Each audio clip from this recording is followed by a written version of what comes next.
আনারস আর দুধ একসঙ্গে খেলে মানুষ বিষক্রিয়া হয়ে মারা যায়, এমন একটি ধারণা প্রচলিত আছে। আসলে কি তাই? আসুন জেনে নেওয়া যাক আনারস আর দুধ একসঙ্গে খেলে কি হয়। আনারস আর দুধ একসঙ্গে খেলে মানুষ বিষক্রিয়া হয়ে মারা যায়, এ ধারণা সম্পূর্ণই ভুল। এটি এক ধরনের ফুড ট্যাবু বা খাদ্যের কুসংস্কার।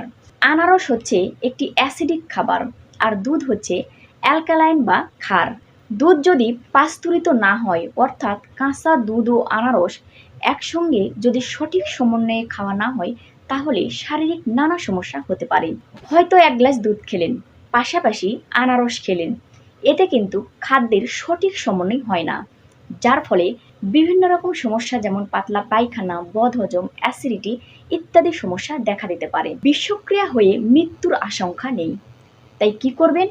আনারস এবং দুধ অবশ্যই 2 থেকে 3 ঘন্টা বিরতি